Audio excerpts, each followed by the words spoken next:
Julius Randle is going to be seeing all season long. He can be anybody in the league with a healthy squad. I got the Hawks in 6, my brother. Hawks in 6, and I'm going to Vegas with that. Out there, and then there's a whole bunch of Knicks fans getting loud. You will hear MVP when Julius Randle shooting free throws if it's more Knicks fan there. I promise you. You should have heard him when Westbrook broke his record, man. Like, there was a whole bunch of Westbrook fans up in there. Every single time he scored a point, everybody would go great. So.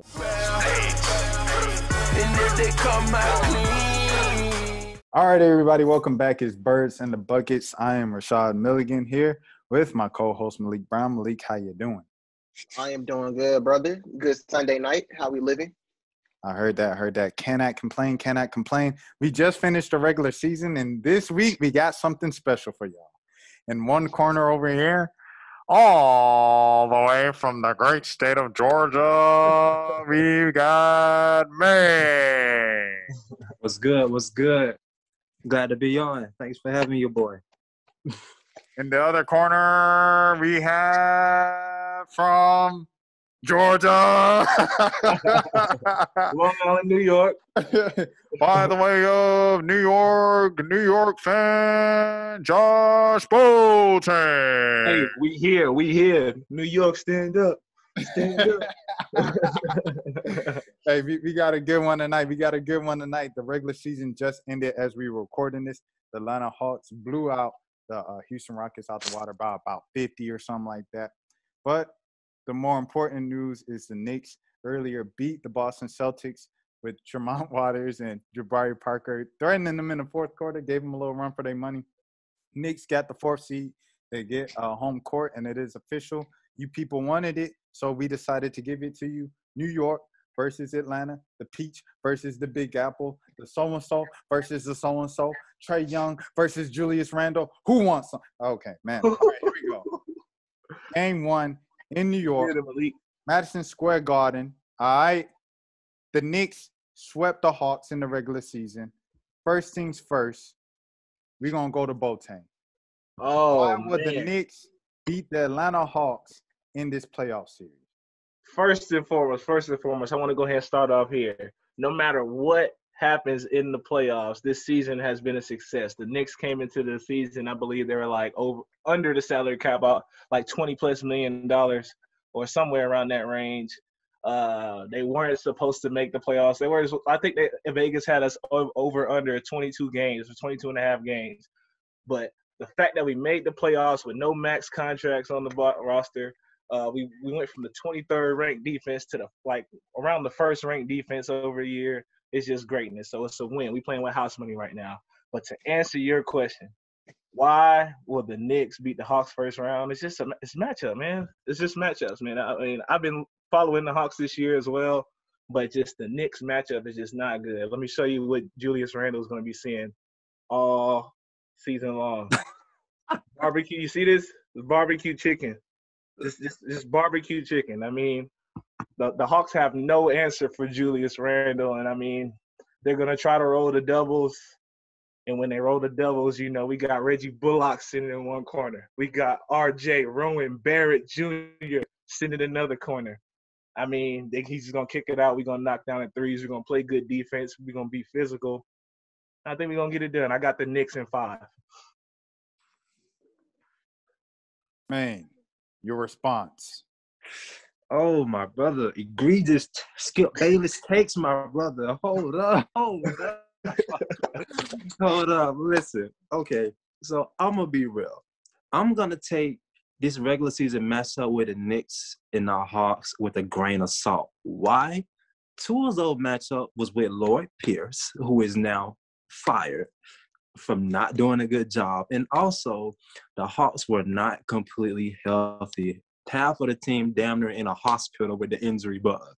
So I'm going to take this regular season with the grain of salt, but what I won't take with the grain of salt is the John Collins versus Julius Randle matchup, which is he's kind of got the best of him quite a few times in the regular season. But the Hawks are healthy. The Hawks are balling. They're in a good rhythm. Listen, I'm telling you, I want to smoke with any team in the Eastern Conference with the Hawks. I'm telling you, we can beat anybody in the league with a healthy squad. I got the Hawks in 6, my brother. Hawks in 6, and I'm going to Vegas with that. Ooh. He getting money with it, though. He getting money with it. Josh, are you getting money with your bet? Are you getting money with it? We talking about money. Let me tell you something. I'm not sure if y'all been paying attention. The Knicks just came off of a 11-game win streak. And before that, I think they covered like 12 games in a row. I'm big with my bookie. So, look, I'm putting money down. We then came up off the Knicks. So, I feel you with that one. But I'm interested to see what's going to happen. For sure. Malik, you got anything? You got anything to kick us off? Yeah, I want to know. All right, so y'all both said y'all predictions. I just want to know, what is it going to take for these two teams to actually make these predictions right? Like, what is it going to come down to? Well, I'll go ahead and start it off. I mean, for one, with the Hawks, I mean, rebounding is going to be key. Clint Capella is a glass cleaner. Along with defending the rim on the defensive end, he cleans the boards. I think the last time we played you guys, I think he had like 15 or 20 boards, something crazy like that. But, you know, since when we lost Mitchell Robinson and we had to insert. And he broke his back, spinal. Yeah. Spinal. Yo. Hey, but yeah, I mean, look, we got to clean the boards. I mean, we got to get down there. We got to box out. Because if we don't, I mean, I think the Hawks, man, they score so many points off second chances, man. They'll kill us if we don't do that. But along with cleaning the boards, we got to stay physical. You know, Julius Randle, the bully, you know, the Hawks don't have anybody who can guard him. I mean, you could put anybody. It doesn't matter. I'm not even being like a-hole. Like, they literally just don't have anybody who can match up with him. That's why he kind of goes off, because he gets physical in the paint. And when you try to double team him, he's able to kick it out when his teammates are making shots. I mean, it's going to be an easy win. But that's just why I think it is. It's going to be on the boards, and you got to stay physical on defense. Yeah. So the few key things I'm looking at is the Hawks bench when Trae Young exits the game, because as we know, we watched during the regular season, Malik and Rashad, that sometimes they can be inconsistent as hell. And you know, what are we going to get from Lou Will and all the other guys coming off the bench? But the good thing, we got Gallinari coming off the bench. You know, he's a consistent scorer.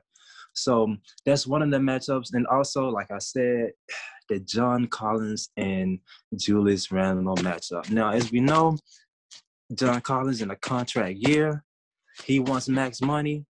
I think, hey, Big Apple, big media, this is the time to show that, hey, if you want the max contract, you better play like you want the max contract. And you can't always rely on Trey to spoon feed you all the time. You know, sometimes you got to, you know, create for yourself. And with the outside weapons that the Hawks have, I think that creates more space for JC to do a little work.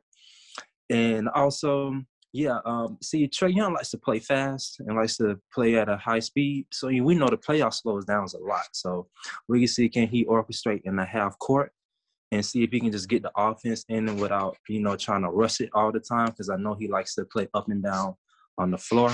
So that's one of the few key matchups that I'm looking at specifically for the Hawks, because that'll determine if the series goes 4 or 5 or it may go 7. Right. And a thing I'm looking at for both teams, I would say for the Knicks to win, like Boateng said, it comes down to matchups. So it's like, throughout the past season, we saw that the Knicks have just matched up better with the Hawks. Like, that just is what it is. Specifically, like Maine pointed out, the John Collins Randle matchup. Like, Randle has had a field day with the Hawks all season long. He's had a field day with a lot of people. That's why he's an all-star, one of the most improved players in the league this year. Kind of in the right system with Tibbs, kind of running him that hard, physical, whatever game that Tibbs likes to run. Kind of was just a perfect match for Julius Randle. And then he got the three-point shot, so just made him kind of unstoppable. I think that's kind of where the Knicks have the edge, is the matchup. And then, like you say, the game also slows down. So with the Hawks are such a three-point shooting team. Like, it's kind of almost live by the three, die by the three a lot of times. So in the playoffs, with the game slowing down, with the game getting a little more physical, you miss a couple threes, it gets kind of dry for you. Is the Hawks really going to get it done? That's a concern. That's a legitimate concern for the Hawks, and that's something that I've always kind of feared for them this past stretch, under Nate after winning 1 billion games under Nate McMillan over the past couple months. For the Hawks, I mean, it's kind of like just what I said. The thing that the weakness of, like, if they get dry or whatever, that's also their strength. And that's also the reason why the Knicks are in trouble. These jokers can't miss. Lou can't miss. Gallo can't miss. Bogey can't miss. Trey can't miss. Solo can't miss. Tony Snell can't miss. Hunter starting to find his rhythm. Okongwu starting to get some confidence. And then their depth, like, they can go so far. Like, the third string, fourth string, two-way guys blew out the Houston Rockets by 40 points. That's an NBA team. Regardless if they're the worst NBA team, they're still an NBA team. They blew them jokers out by 30, 40 points. So that's the thing of what the Hawks have going for them, is just a basics of who has the most talent and who has the most depth.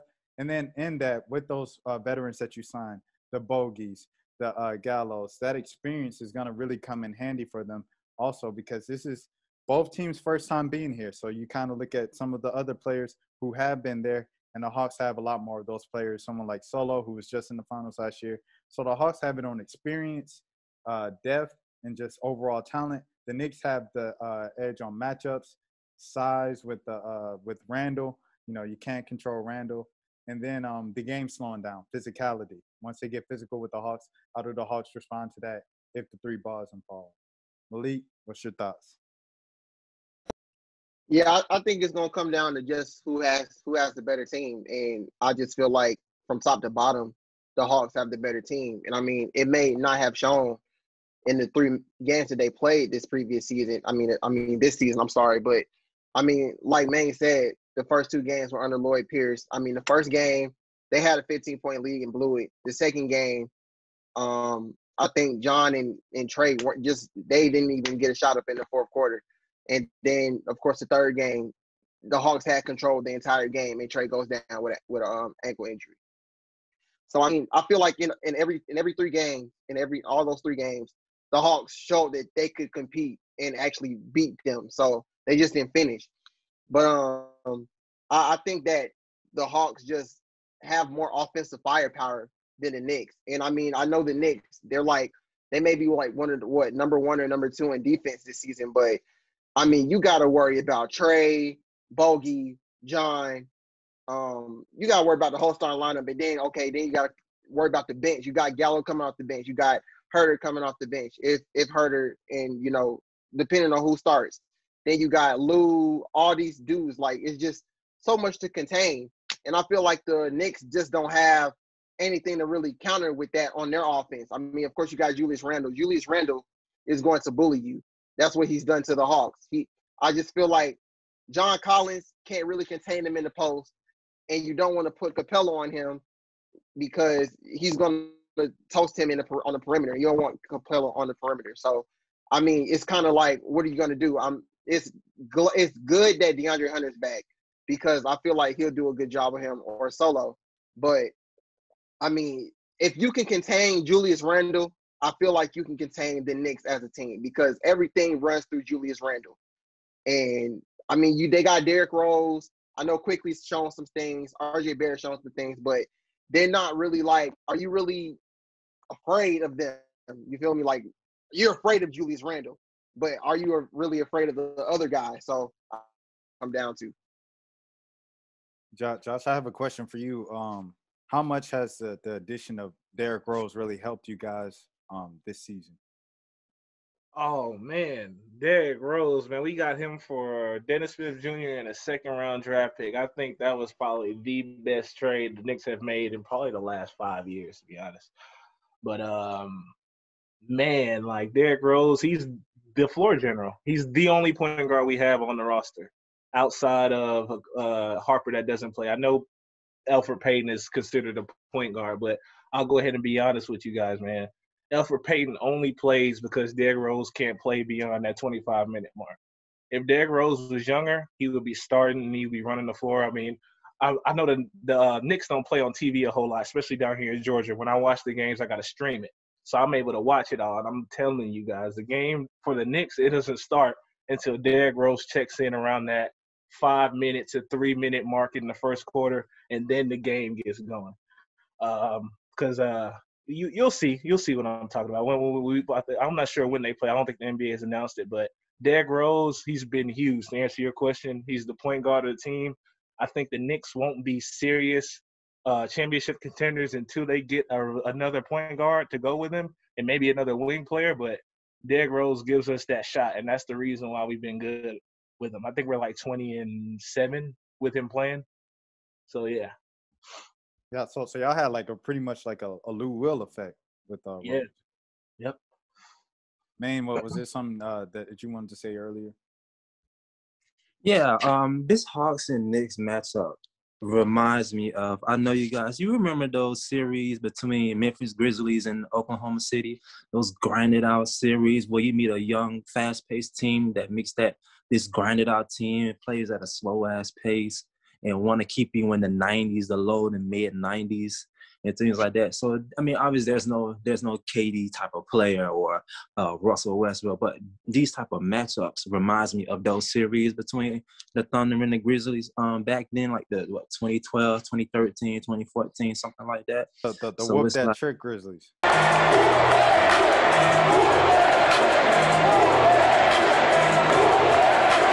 The whoop that trick Grizzlies. Yeah, so it's like, yeah, this is gonna be like some grinded out games. I mean, they're not gonna be pretty. Let's just keep it real. And the Knicks play at one of the slowest paces in the league, Josh, if I'm not mistaken. Correct. So I mean, and it's already the playoffs already slows down. So it's kind of like, oh, this is playing right into their hands. So it's like, yeah, the Knicks playing with house money. So it's like strength versus another team, strength, high pace versus grinded out. It's gonna be real. It's gonna be real interesting. It's gonna be real grimy now. I'm telling you, we about to see what the Hawks are really made of. I mean, we've seen this team come back from 20 down, 15 down. But we're talking about physicality, and this is where I like question John Collins. You know, can he handle these type of, physical grinding out games? Because the Knicks are gonna have you run some half court sets, and you got to execute. And this is where coaching really comes like exposed in the light. And we seen obviously this is the best roster Nick McMillan has had in probably since the Blazers back when he coached. So we're gonna see some really good matchups, and it's gonna be a slow grinded out pace. So just basing it on the Knicks and the Hawks, who do you guys think are the X factors on each of these teams? Who do you think is going to just be that guy that's like, okay, if this guy gets going, then we have a chance of winning? Because I mean, of course, the Hawks have Trae Young. He's going to do his thing. Julius Randle, of course, he's going to do his thing. But who is going to be that other player that's like, okay, he got to step up? For the Knicks, man, it's gonna have to be Reggie Bullock. They just came off of a 11-game win streak, and really, I mean, it's a huge part of Derrick Rose, huge part of Julius Randle, but Reggie Bullock started hitting those open threes. So a lot of the times when people play the Knicks, you get your games with Julius is straight cooking. So what people do when Julius is cooking, they want to run down that double team. So when that double team come, somebody's gonna be left open. This is how Julius Randle has those triple-double games, or those like assists with games with 6+ assists, because he's kicking it out of the double teams and the shooters are shooting. So I think RJ I think he finished the season like shooting over 40% from three, and Reggie Bullock is over 40% as well. So it's like if Reggie Bullock is hitting those shots, I mean, it's gonna be either the Hawks let Julius cook, or they let the shooters shoot. And we go from there. If Reggie is hitting, I don't know. I think they can get swept if Reggie is hitting. Hawks. All right. Hawks. My swept. guy that's a strong take, my brother. He said he said the brooms. Yeah, he said the brooms. Oh, now, boy, that's some hot takes right there. My guy for the Hawks, I know a lot of people say, oh, it's Lou Will, it's Bogey. But my guy is the red velvet shooter, Kevin Huerter. He is the key for the Hawks' playoff success. He's such a streaky shooter up and down. He can sometimes these costly turnovers, but if the Hawks want to be successful, Kevin Huerter has to shoot the lights out. And if he shoot the lights out, hey, my brother, Hawks in 5. Hawks in 5, my guy. And we got special guests. We got special guests in the building. True. You already know what's cracking, y'all. What's going on? What up? What up? Not much, man. True. Who you? You could go Malik. You can go ahead, Malik. My bad. I was gonna ask him who he had in it since he didn't come early. I was gonna ask him like what was his thoughts on the series and his series predictions since we already went through it. Okay. It's gonna be a good series. I got the Hawks in 7. That sounds about right. Hawks in 7. Wow. A nasty, grimy series. I like it. It's gonna be a tough match, but we're gonna hold it down. So you got Trey. You got Trey winning the Game 7 in Madison Square. It's gonna happen. It might happen earlier than that. You never know. Oh my gosh. Who's your series MVP in that one? If you had to pick somebody. If the Hawks win, it's probably gonna be. Is it gonna be either between Trae Young or Clint? Clint Capella. Okay. Yeah, because Clint probably gonna have to be the man that's gonna man up against Julius Randle. So if he's gonna get the love for real for shutting him down, it's probably gonna be Clint. He holds him down both ways. Barbecue chicken. That's funny. I feel it. Put him on the perimeter. He's barbecue chicken all day. That's what I'm saying. The paint, he can hold it down. But I mean, like, we're not just going to having the type of defense where we're going to just let Clint float around on the perimeter. I'm just talking in the paint. I get what you're saying in that stance. Yeah, Clint out on the perimeter for sure. That's barbecue chicken. But the Hawks, they're going to scheme around to where it's not going to be that simple to where you're going to have Clint on the perimeter getting dogged out whole game, bro. It's not going to be like that. I hear you. True. I'm happy we got you back on, man, because, you said some things on the last time you were here. And I made sure to bring it up each and every single episode since then. We brought up some teams at the bottom, who can make a threat for the play-in. And I brought up the Wizards. You said, man, I don't see it, man. I said, you telling me after seeing what Dame did in the bubble last year, all he had to do was ball out for a week to get them boys in the playoffs. That's all he needed. With Russell Westbrook and Bradley Beal, you telling me you don't see it? You said, no, man, I don't see it with the Wizards. Well, would you like to say anything about the Washington Wizards just first? Not even just making it. 8th seed. Oh, yeah, salute. I mean, like, I'll be real with you. I mean, I probably did say that. But if I did, like, it is what it is. Like, I own it. They definitely proved me wrong. It's just because they was down so bad in the seeding. I'm like, man, ain't no way they going to come back. Even if they go hard enough, how can they get to AC? But they proved me wrong. They was literally one of the best teams in the NBA for at least, 3 weeks or something like that? And that's a good stretch in the NBA. Like, so salute to him. Russell Westbrook, he went crazy. I had to catch me a game at State Farm in person. Actually, it was the same night when he broke the record. So that was amazing to see. So salute to him. Bill, he was showing out too. I'm sad to see that he got hurt or whatnot, but hopefully he get back fully healthy and he does his thing just against other teams, not my squad. You didn't like the talk that former Hawks great, Hawks legend, hang the jersey up in the rafters, Ken Bazemore had for him. Man, Ken is hilarious.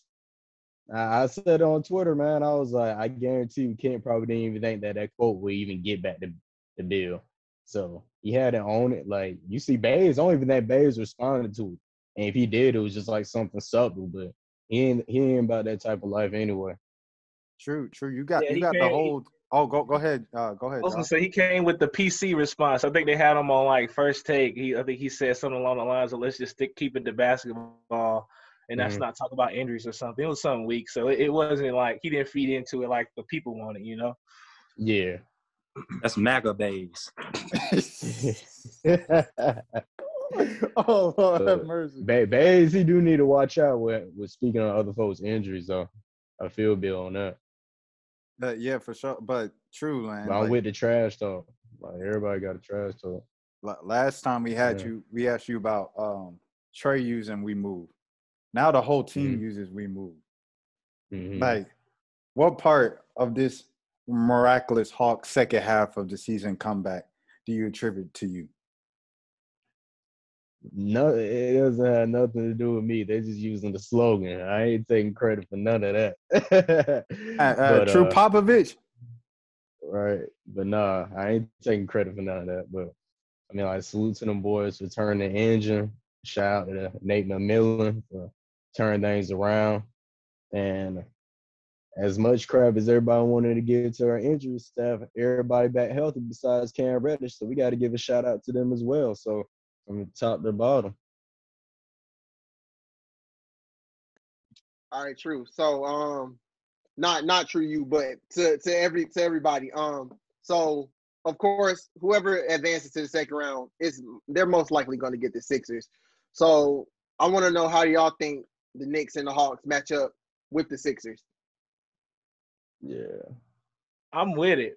I'm 100% with it. I mean, I know it's tough to say from now. I mean, so I can't pop too much trash because they beat us. They beat us without Embiid, but I think they caught us on some bad shooting nights, man. But what the Knicks are doing now, knocking down their open shots, I mean, I feel like they can compete with anybody. They just got to be focused, man.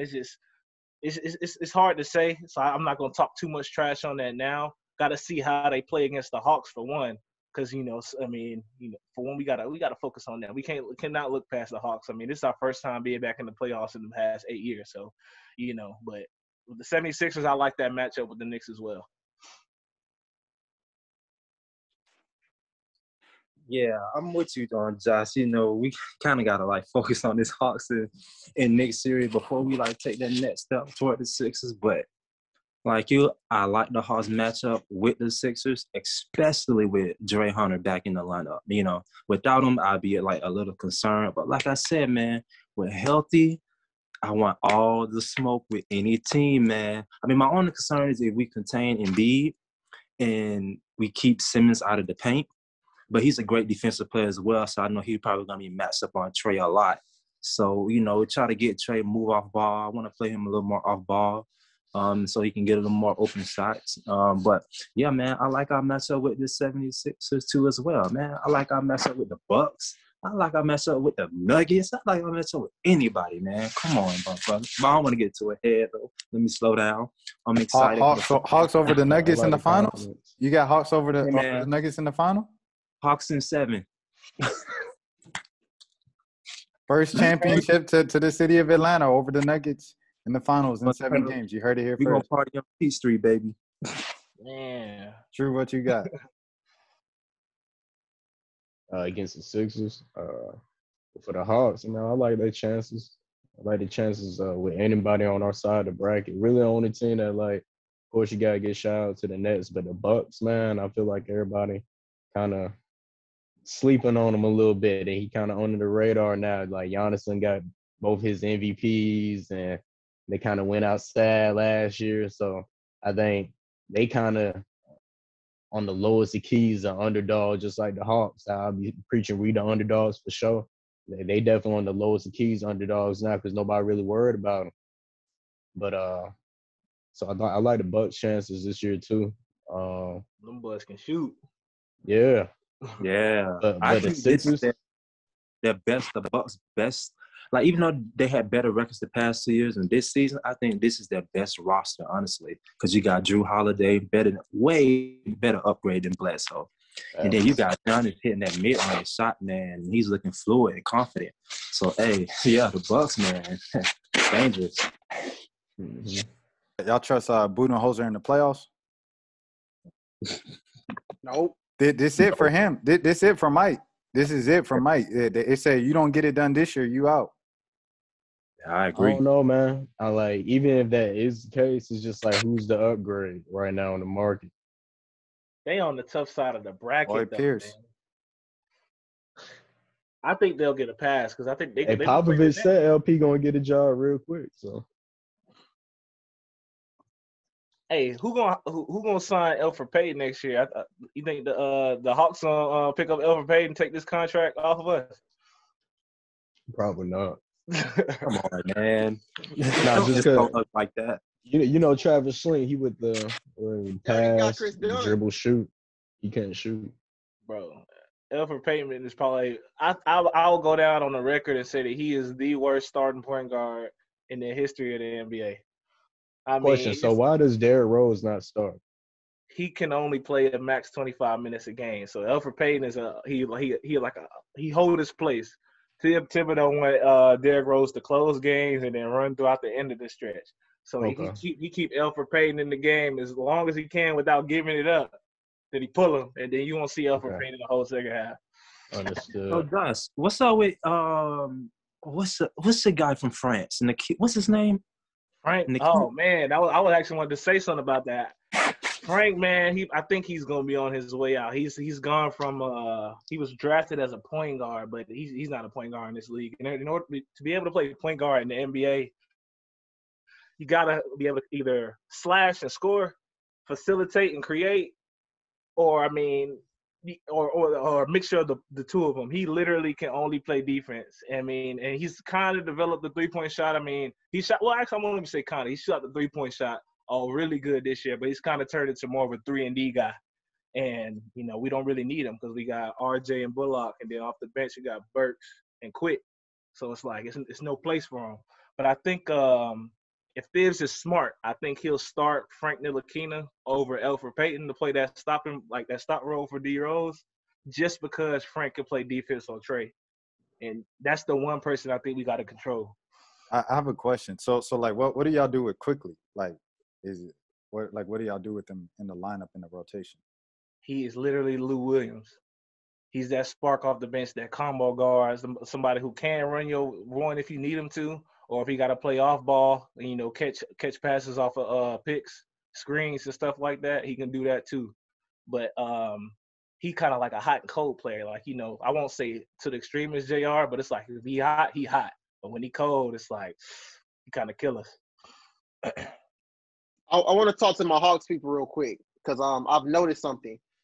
Of course, Lou Williams coming in, he's supposed to be instant offense, but I feel like for maybe the past 10 games, he hasn't looked like Lou Williams. Do y'all feel like he gets it going this series, or what are y'all takes on Lou so far? Yeah, man.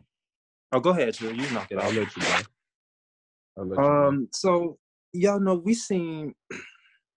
I think there's regular season Lou Will, then there's playoff Lou Will, and we seen in the playoffs he can underperform, man, and he has a history of like underperforming quite some time in the playoffs. So I'm not gonna lie, like I'm a little concerned because he's been struggling. Yeah, I mean like the last 10 games or so, and if we need that production off the bench, so I think that it's not like we asking him to do a lot, but it's like, hey, let's he could put some points up that okay we can keep Troy out till probably like maybe the 8.5 minute mark. You know what I'm saying? Like hold the fort down. It's not, damn, we ain't asking you to go out here and drop 20 a game or 20 off the bench. But I mean, that'd be great. We need it. That'd be awesome. But it's like hold the fort down. It's, not asking for too much. So I think Lou Will, man, I think this playoff series, I think he can really like contribute. So I think hopefully we can change that narrative about him underperforming in the playoffs. So I think he becomes solid, man. I think he'll deliver. But I'm still concerned, though. I would be naive and say I wouldn't be concerned because I am a little worried about his story. So, and we know in the playoffs, you gotta come in like in a kind of a rhythm. You come in a slump to a place that's already gonna be slow. It's gonna be a little trouble, man. Yeah, I ain't gonna sit here and say I'm nervous about Lou. He a vet for sure, and I know the stigma about him underperforming in the playoffs it's a fact. But I don't know. It's not even about the shooting for me with Lou. Like I just look at the game and see how he just breaking down offenses and just he can get everybody else involved too, and that's something that we was lacking in that bench. And so hopefully he gets it going with his shooting and he picks it up. But even despite his shooting, if he's shooting bad, then shoot, that's when you just take him out and you go with the next man up. But we definitely gonna need him for sure, for sure. True. Who's your playoff rotation? You too, man. I'm not sure they're gonna have it shortened up, but you got to go with the starting five. So you already know Trey, Bogey. You got. I'm not sure they're gonna have Dre. Dre probably not gonna be starting just yet. But let's just say Kevin, John, Clint, and then you got Dre coming off the bench. You got Gallo. Gonna have to have Lou.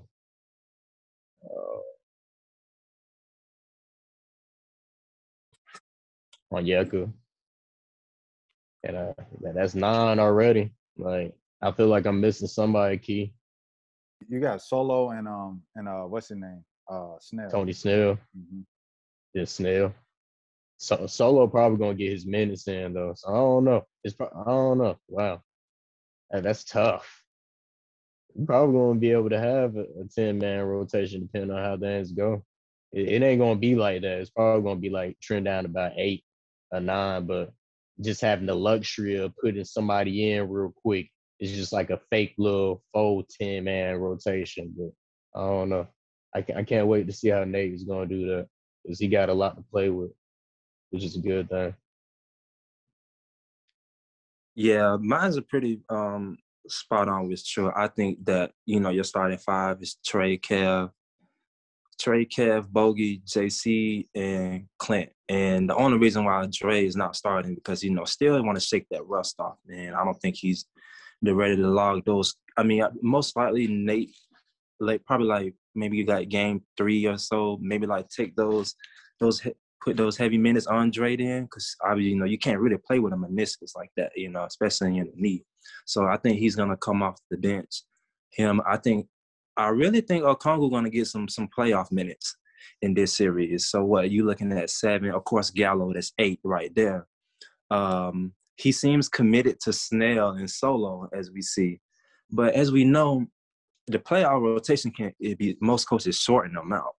So it's pretty much interesting. I would like to see Chris Dunn more in the playoff rotation because I think he'd be good at guarding, especially point guard, maybe like a D Rose. Because as y'all know, man, the Hawks struggle when it comes to point guard who can put the ball in the basket, and we've been getting cooked a little bit on that side of the defense. So, and I think that sometimes, man, Snell and Solo, especially Snell, can get abused a little bit when it comes to quick PGs. I mean, we know D Rose ain't as elusive as he once was, but hey, he can still get it to the rack. So I don't know. It's gonna be pretty interesting to see, but I know Gallo and Dre for sure at so 7-man in that rotation as well. Two guys coming off the bench. So Lou will, of course, going to get those backup PG minutes. Obviously, that's a no-brainer right there, most likely. So yeah, man, I think Big O going to get some solid minutes though, some good minutes off the bench because you need that backup center coming, especially with Nerlens Noel down there, in the paint grabbing rebounds on the offensive side as well. So, yeah, man, it's going to be tricky, though, man, because our Hawks got a lot of guards. Josh, who you got for the Knicks? Oh, man, you already know. I mean, I'm going to go ahead and start off with who I know is going to be, and then I'll let you know who I want it to be. It's going to be Elfrid Payton, unfortunately. You got Reggie Bullock, R.J. Barrett, Jew, and got Nerlens.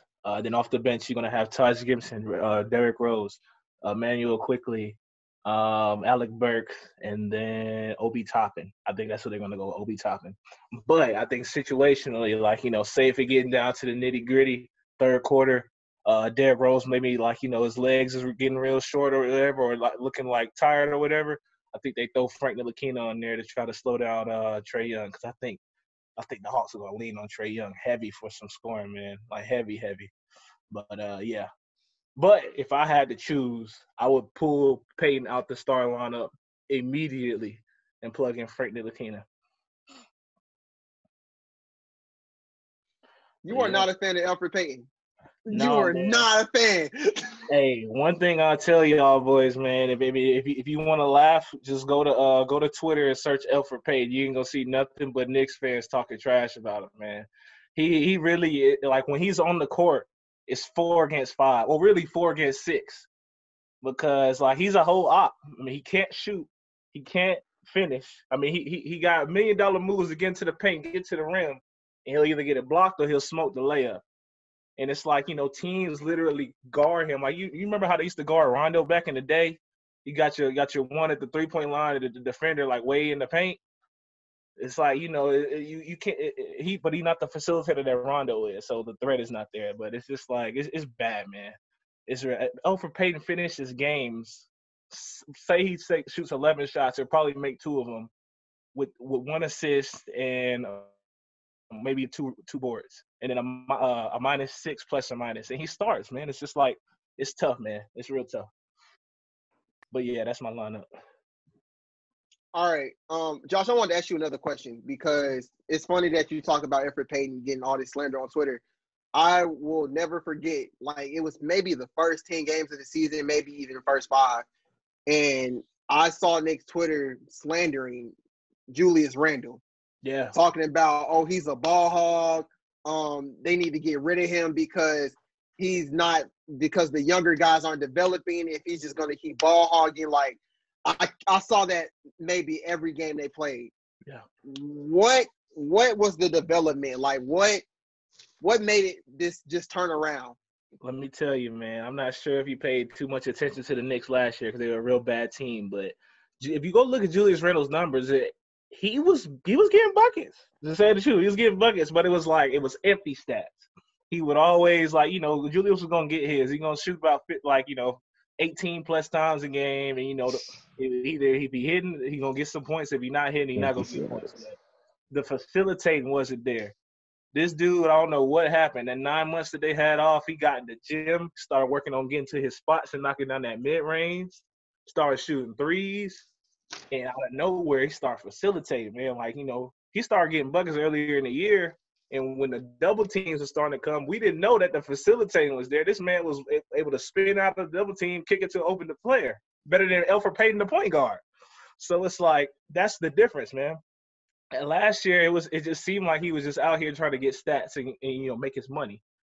But this year, he getting his teammates involved while at the same time playing smart basketball, man. He really a real leader. That's what it is. Hey, you see how you had to get that Elfrid Payton slander in there on the side? I hate him, man. I hate him. But he a Knicks, so I'm gonna pull for him while I can. But like, he's a detriment to the team, man. I don't know. I don't think the Hawks. Y'all don't got nobody like that. Y'all don't got nobody that's just like, man, don't give him the ball. Don't put him on the court. Whoa, hold on. Hey, hold on. Come on, sir. Hey, hold on. I can stop you right there real quick, John. Listen, Solo is bro, when he shoots the ball, I literally, bro. Hey, Rashad and Malik, True probably can even like back me up on this. It's like the equivalent of when Josh Smith shoots a 3, bro. No, bro. No. He misses wide open shots so much, but like when he shoots the ball, I literally just want to like punch the wall, bro. Cause like, I mean, this guy, man, it's just annoying. But I just want to pull this it's annoying, bro. Like, I never seen somebody miss so many wide open shots like Solo. In the league, they getting paid, making millions. Bro, he's the worst shooter. Man, I'd be like, he's the worst shooter in the NBA, bro. Listen, you get your Elfrid Payton slander, I get that, but I got my Solo slander in the chambers, bro. I'd be ready. He wide open in the corner. Bro. At least he don't run the one. Elfrid Payton touched the ball every damn possession, man. Man, listen, man. Solo, man, bro. I got you. He pulled that 3-point shot, I'd be like, well, I already know what's going to happen. It's coming out. Clint Capella, get in position, bro. Get the rebound, because it's going to be a brick. Sheesh. I'm on the far end of the other spectrum. I'm a Solomon Hill fan. You know what I'm saying? Like, what you like about his game? Just the little things that he does, the intangibles of the game, the good screens that he makes,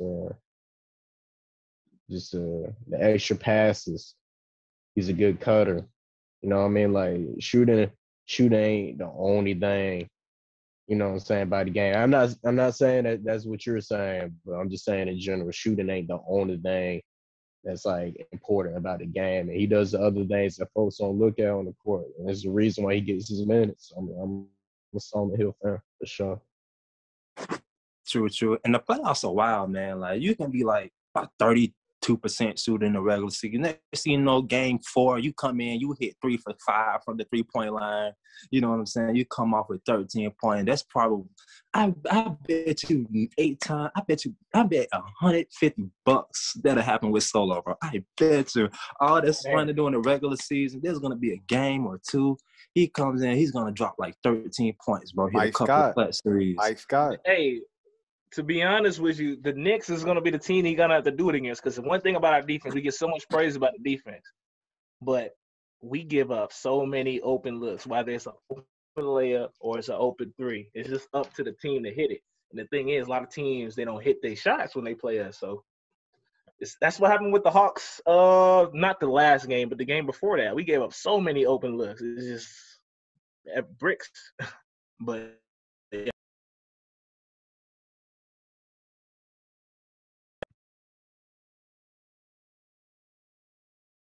Oh, man, I was muted that whole time.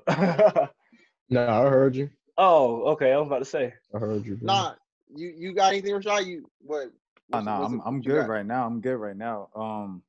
I guess like really, how far do you see your teams going in the playoffs? I guess something a little more just like casual. I know you guys said, you know, with the Hawks, you guys have said you guys can see anybody in the East. Like, you're kind of pretty much confident in everybody except for maybe Brooklyn and maybe Milwaukee. Josh, how far do you think the Knicks can go in the playoffs this year? Speaking healthy, if they can play healthy, I mean, we're gonna have to get lucky too. If they can play healthy, they can get lucky. I think they can get to the Eastern Conference Finals, but realistically, round 2 might be it for us. Realistically, I'll be honest. Yeah, with the Hawks, you know, in those few matchups with the Knicks in the regular season, we were on their head. I'm telling you, we made those some pretty good games. We had to smoke for the Nets in those games. So, you know, but you know, I try not to be like a naive fan, but I really believe that with this Hawks roster, that we can sneak through that conference. We can sneak into the conference final, not through the conference finals, but I can see the Hawks like getting up in the second round though as well. Like, sometimes you got to be realistic. Like, that 7, even though I said we can match up against that 76er squad, they're a really good team, and B is just a monster, bro. And he got Tobias Harris and, you know, around him and Simmons and them other shooters. So realistically, I think the Hawks can be on like the brink of the conference final, maybe like losing the game 6 or game 7 in the second round. But it wouldn't shock me if they do get to the conference final. But yeah, I got them, you know, maybe losing game 6 or 7 in the second round though. For the Hawks, I don't know, for both teams, I honestly see a realistic path for how they can get to the Eastern Conference Finals. But with the Hawks, I can see them getting deep into the second round, and then just it's a toss up at towards the end, and then with the Knicks, if they do get to the second round, I see them probably winning about like 1 game. I don't think they have the depth to keep up with the Sixers. Go ahead, man. Go ahead. I think the Knicks. One thing about the Knicks, though, I think they can, because I think the playoffs, the pace plays in their favor. So I think they can just make a hell of a lot of noise and push a lot of teams to the brink. I mean, I'm saying they'll reach the finals is a pretty big reach, because I think they're missing a lot of parts offensively. But their defense is going to keep them in games regardless. We see what they can do, and their defense, it's going to keep them in the game. So I think, deep second round for both teams, honestly. Whether the Knicks beat the Hawks or Hawks beat the Knicks, whoever that, going to get a late run into that second round, though. We definitely on the, I mean, we being both teams, definitely on the more favorable side of the bracket on the East. Just, I mean, whether, like, even if we didn't make it, say we lost today and then Miami got over there, it would have been if it was up to me, it would have been out of Atlanta and Miami to get to the Eastern Conference Finals to go ahead and see, the Nets or whoever they're going to face from the other side. So I like this side of the bracket way more than the other side for sure. Yeah, so That's where a lot of my confidence is coming, just because of the bracket, man. Like, Yeah, both our teams got lucky. for sure. True, you missed this earlier, but my concern about the Hawks in the playoffs would be like a lot of it is kind of, you don't want to say live by the three, die by the three, but it's like, they're the strongest, kind of scariest when three balls falling for everybody. And then when it's not falling, my question is for you, internet connection unstable. When the three ball isn't falling, what can the Hawks offense really do to kind of power through that and win in the playoffs?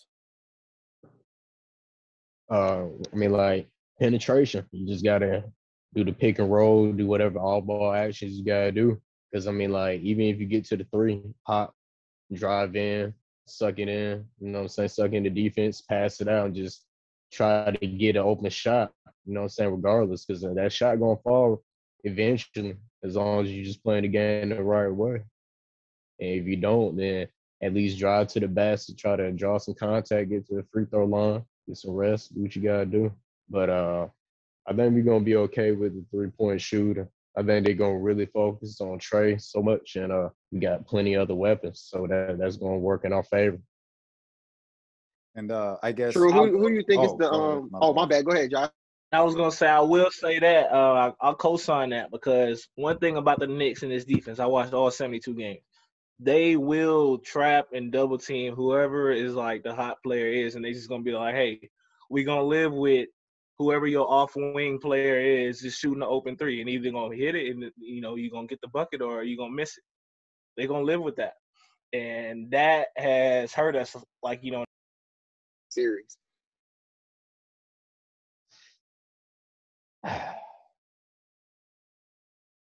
Starting lineup. I don't know if you can call him an X factor. We're gonna need John Collins to get it going. Like, I don't know if you count that as an X factor, man, but John Collins he gonna have to show up, especially against Julius, because he's gonna be matched up against him plenty of times. And times in the past when we got matched up with him, it wasn't a good scenario for him. He gotta get to the point where he initiates that contact with him and embraces that type of play. So we can, you know what I'm saying, you just got to get physical. The playoffs is here, so I'm really looking forward to seeing what John gonna do, man. And then if I can't say John, then really Lou, because like him off the bench, if he start hitting like he's supposed to, like he usually play, despite the playoff woes, then that just changes the whole dynamic for the team. Because now you got a little luxury with having Trey on the bench just for a quick spurts and having Lou just tear it up. So hopefully he can get it going. One thing I will say, because I know y'all keep mentioning the bench and then Lou Will, man. To be honest with you, man, the best offensive players on the Knicks come off the bench. So I mean, when the starters are in, the ball going to Julius is pick and roll ball, ISO ball, like it's just that's the game the whole time, and then you get D Rose coming in, then the offense pick up, and then when, in the second quarter when it start, you got Quickly and Burks in. These are all people who can go create. So I mean, as much as y'all keep saying, because I mean, it was mentioned this before, Lou Will going crazy or keeping him afloat off the bench. The Knicks bench going crazy too. I mean, it might just be a shootout. Shoot it out. Yeah, I mean, I know about the Knicks, man. Like, I watch y'all too for sure. Like, it's nothing but respect. But I'm just speaking like for the offensive creation, something that we need. You know what I'm saying? Like, of course, like it's gonna be trouble for Lou too. When he going against y'all bench too, because he ain't necessarily known for his defense. You know what I mean? But I'm just speaking on all flow of the offense and creation for Lou. If he can pick it up and do way better than what he's been performing the past like 10 games and whatnot, It's going to just change our dynamic for our bench rotation for sure. Yeah.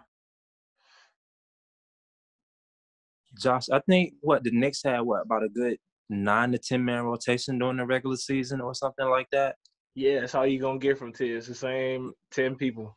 Yeah, I think that with what the Knicks have coming off the bench, I think that'll influence a lot of Nate McMillan's decision when it comes to the Hawks bench and who is coming off. I I think this is why getting back Dre is so important to us, man. And that, Dre can easily come in and put 20 on the board. I mean, obviously we can't, I don't want to expect like the greatest a lot coming off him because my guy's coming off a meniscus injury, you know what I'm saying? But I think he looked great tonight though against the Rockets. So it seems like he's getting a little rhythm back in. But I think with what the Knicks have coming off the bench is gonna influence Nate. I think the Hawks gonna probably in this series, I say about a good 9-10 man rotation. I think you have to, honestly. I think there's no reason to, to like keep we know that it's short in rotation, but I don't think there's no need to just keep it like a 7-8 man rotation. I think you got to go 10. Honestly, I think especially with it's because like I said, it's all about matchups. You got to play your cards and you got to match up with the Knicks. The Knicks got all these guys coming off the bench, especially at the guard spot, who can beat you off the dribble. So Nate's gonna have to counter that with the Chris Dunn's or Snail 3-and-D guy, or you know what I'm saying. So with Dre especially, so. Yeah, for sure, man. This is going to be an interesting matchup as far as bench goes. Like, whose bench is going to be better? We kind of figure what we're getting from the Knicks, but it's just that question mark with the Hawks because sometimes it's been up and down. So, yeah, this one of the best matchups is that bench. It's going to be real important, I will say I want to add this as well. One thing that scared me one thing that I am kind of scared of is Lou Will and Trae Young do real good with getting the refs to blow that whistle, man. They get people off their feet and they'll go create the contact to get to the free throw line. If we let that happen, we don't got too many wing players that could just come in and just be inserted into the rotation. So if we get a Reggie Bullock, a R.J. Barrett, a Derrick Rose, they get into foul trouble, we in trouble. We in trouble for real because we depend on them a whole lot. And it's happened before. I think what's happening in the last game we played, Trae Young was getting them whistles. Or if it wasn't Trae Young, them boys was reaching. It was real bad. But y'all get us in foul trouble, we in a bad predicament. Yeah, I think, man, sometimes on the playoffs, man, the refs hold those whistles a little bit, man. So we're going to be interested to see if those calls Trae was getting in the regular season. Honestly, like I said, playoffs are a different ballgame. So I don't think there's going to be that many that he's going to get all those type of calls in the playoffs because we know, man, it slows down and those refs hold that whistle a lot and let these boys just play a little bit.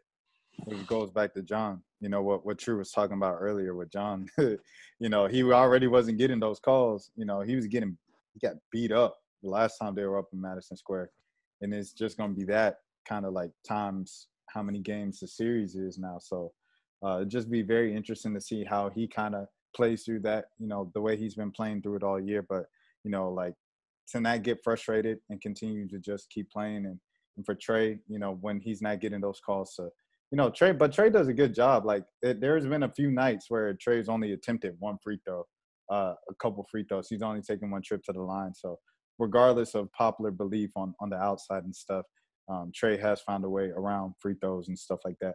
I just think this series kind of like coming to a close here.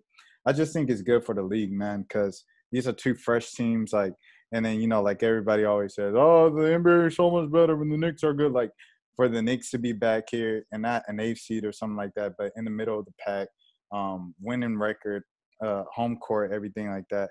And then, one of the league's youngest stars, Trae Young, kind of having that opportunity to have his moment shining on a big stage in Madison Square Garden. I just think it's really good for the league, regardless of the outcome of the series. If anybody wants to talk about, like, the impact they think that this series is going to have, whether it's the Knicks, for the first time and since 13 winning a playoff series, because didn't they win with Copeland and Carmelo and Mike Woodson back then? Didn't they win back then? My bad, but yeah, the Knicks tape team. That was the last time, man. That was when we was coming out of high school, but that Knicks tape team, they played different. They played different, man. But yeah, that was the last time we had a hint of like good basketball. But I mean, just what you was saying, like, you know, just with it being good in the league. I mean, first and foremost, I'm a fan of the game. I like basketball. I'm a fan of basketball. But not only am I a fan of basketball, I'm a fan of good basketball. And throughout the playoffs, that's what you should be seeing. And I think this series is gonna be like, it's gonna be fun to watch. I really think it's gonna be fun to watch. I mean, I know I'm talking trash saying Knicks in 5 and everything, but if it went to 7, I would enjoy it. You know what I'm saying? I'm gonna be in the game. I already got some stuff in the works to go to game 3 and 4 here in Atlanta. So if it go to game, you know, if it get to 6 games or whatever, or whatever the third game in Atlanta is, I'm probably gonna be there too. So I'm just ready to see it, man. I'm excited to watch some good basketball. It said it's going to be MSG South. Do you think it's going to be MSG? I mean, because during the regular season, it's usually MSG South. But the Hawks in the playoffs, that's a whole different Atlanta. Like, it's like, oh, where'd y'all come from? Y'all come from the Woodward. So, like, against a team like the Knicks, because you never seen a team like, well, I mean, when LeBron comes in town for the playoffs, it's a lot of LeBron fans, but it's still mostly Hawks fans in the building. Do you really think that it's going to be an MSG South type of thing? Me personally, I've never gone to a Hawks playoff game, so I don't know. But when I go to the Knicks games, when they play in Atlanta, even when it was bad, like, it was packed out, New York everywhere. So it's like, I want to say there's going to be a lot of New York fans in there, but I know Hawks fans show up too. They good. So I don't know. I would be surprised if it's more New York fans than there is Atlanta fans in the playoffs. Yeah, for sure. I think this is probably the most exciting Hawks team that we had. I mean, probably since the 60-win Hawks team. But even then, you know, there were those teams were veterans, and so there really weren't like no young guns, you know, running up and down the court, you know, shoot your lights out, or, you know, things like that. So I think this team is probably the most, because, I mean, coming into the season, the expectation wasn't really high. I mean, you know the narrative as well. Trae Young can't lead this team to a playoff.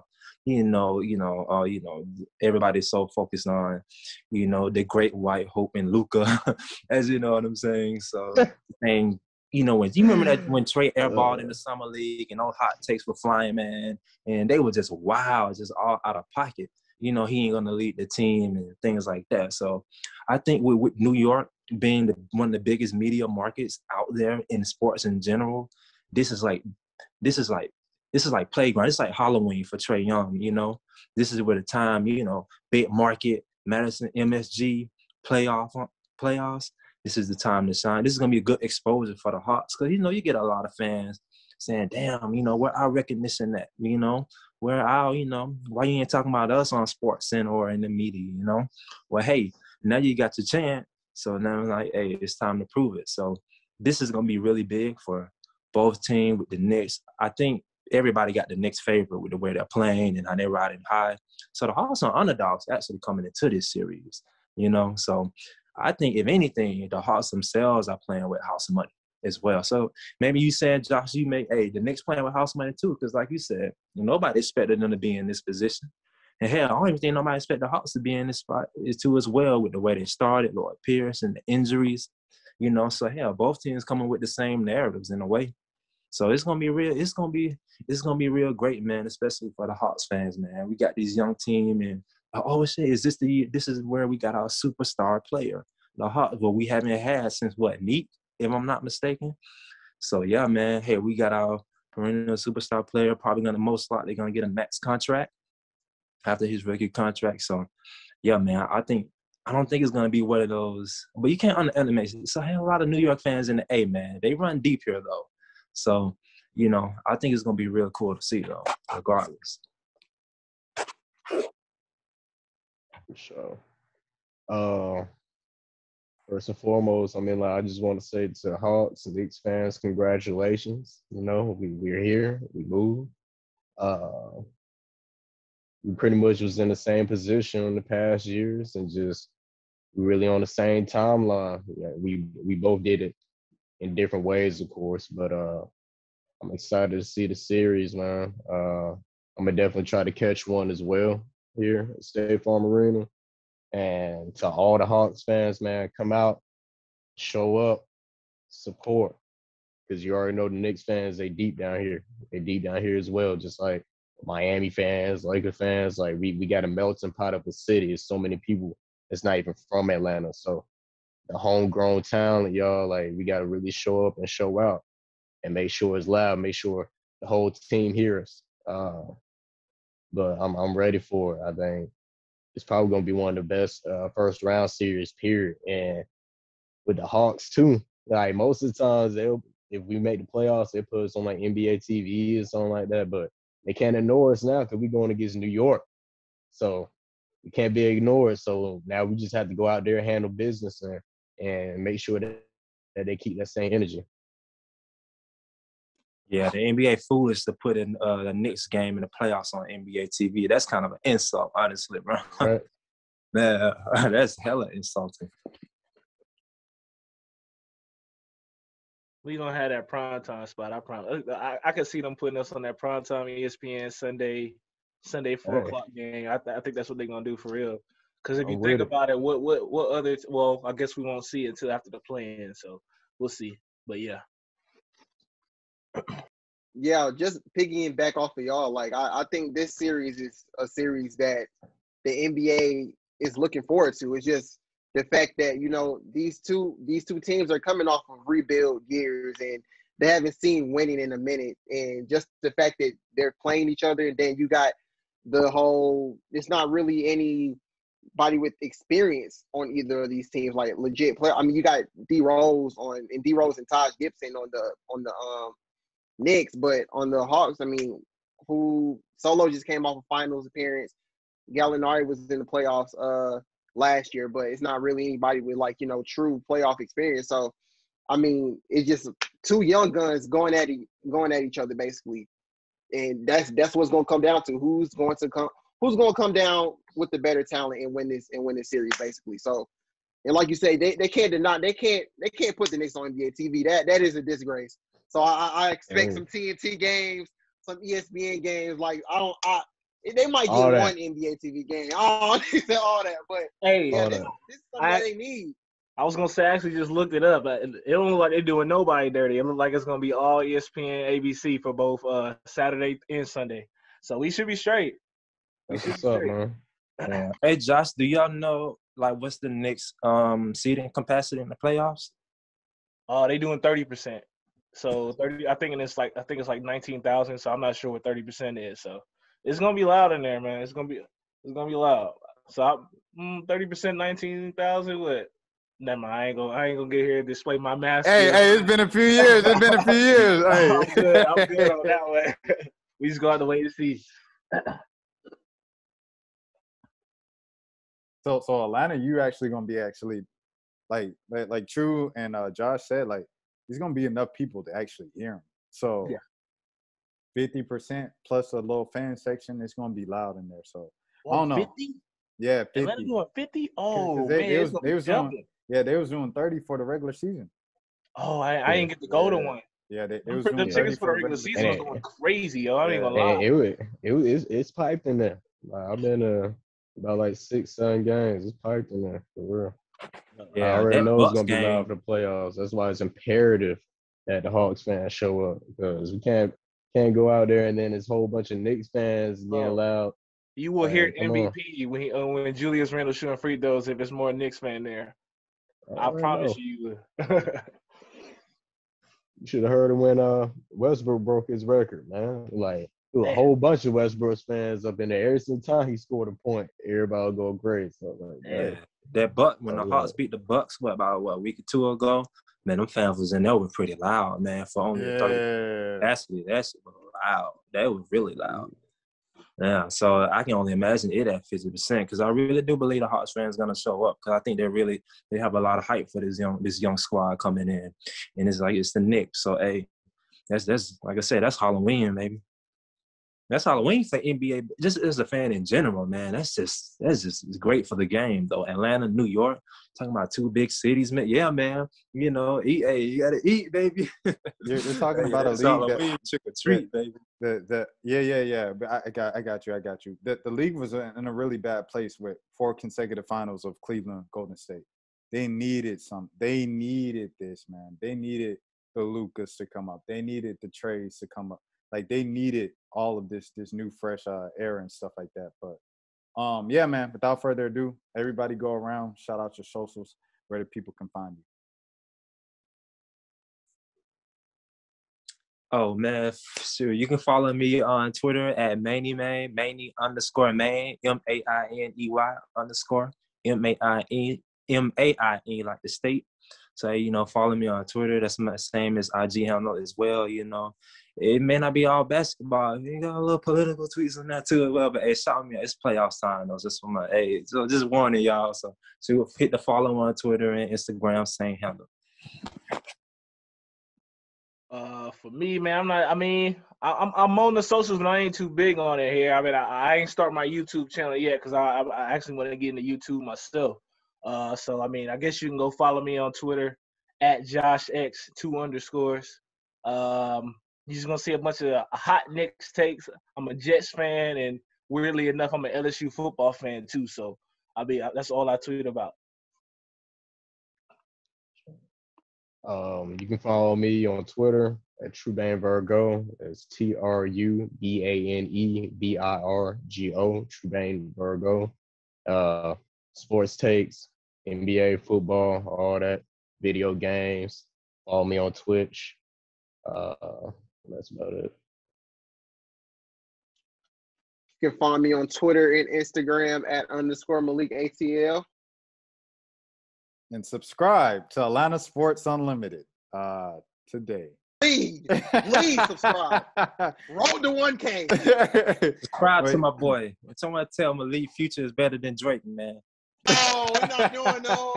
We're not doing Thumbs that up for the boys too, bro. Hit that like button. Oh yeah, see Josh already warming up for his YouTube channel. You gotta support. Shout out and sub to True on Twitch, man. Hey, sub up. Hey, RPGG.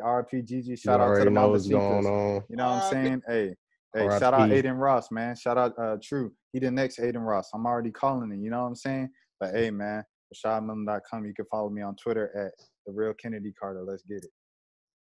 Let's get it, baby. The Falcons should have took a quarterback, man. And